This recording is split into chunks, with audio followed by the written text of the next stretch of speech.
வணக்கம். நாம் இன்று பார்க்கக்கூடிய வாசிப்பு கால பைரவர் உங்களுக்கு கூறக்கூடிய செய்திகள் என்ன அப்படின்னு பார்க்குறோம். ஸோ கால பைரவர் இந்த வாசிப்பை போடணும் அப்படின்ற ஒரு நினைப்பே இல்லை. இன்றைக்கி அந்த வாசிப்பும் போடக்கூடாது அப்படிங்கிற ஒரு நிலையில தான் நான் இருந்தேன்.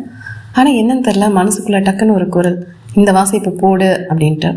ஸோ அது ஒரு அதிகார தோரணையோட ஒரு கட்டளை இடுவது போல இருந்தது. பைரவர் சொன்ன வாக்கா நான் அதை எடுத்துகிட்டு இந்த வாசிப்பை அவங்களுக்கு கொடுக்குறேன். யாரோ ஒருவருக்காக இந்த விஷயமா இருக்கலாம் அப்படின்னு நினைக்கிறேன். ஸோ அவரோட செய்தியாக என்னால் கணிக்க முடிஞ்சதை நான் சொல்கிறேன். உங்களுக்கு பொருந்துதான்னு பாருங்கள். நீங்கள் ஏதாவது இப்போதைக்கு தற்சமயம் ஏதோ ஒரு குழப்பத்தில் இருக்கீங்க, ஒரு முடிவெடுக்க தடுமாறுறீங்க அப்படின்னா அவருக்கு கொடுக்கக்கூடிய ஒரே செய்தி என்ன தெரியுமா? நீங்கள் உங்களோட விதியை கட்டமைச்சிட்டு இருக்கீங்க. நீங்கள் எடுக்கக்கூடிய ஒவ்வொரு முடிவுமே உங்களோட விதியின் கட்டமைப்பு தான். இந்த விதி அப்படிங்கிறது உங்களோட வாழ்க்கை, சரியா?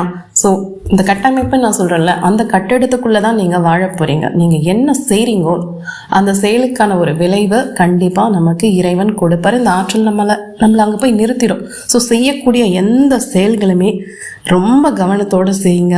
ஒரு பயத்தினாலேயோ ஒரு மாயினாலேயோ எந்த விஷயத்துலையும் போய் மாட்டிக்காதீங்க. நேரம் ரொம்ப ரொம்ப ரொம்ப முக்கியமானது. எந்த நேரத்தில் எதை செய்கிறோம், எதை செய்யாமல் இருந்தால் நம்ம பொழைச்சிப்போம் அப்படிங்கிறத கவனத்தில் கொள்ளுங்க அப்படிங்கிறது தான் இந்த பைரவர் கொடுக்கக்கூடிய செய்தியாக என்னால் கணிக்க முடியுது. இந்த விஷயத்தை யார்கிட்டயோ அவர் சொல்லணும் அப்படின்னு பிரியப்பட்டிருப்பாருன்னு நினைக்கிறேன்.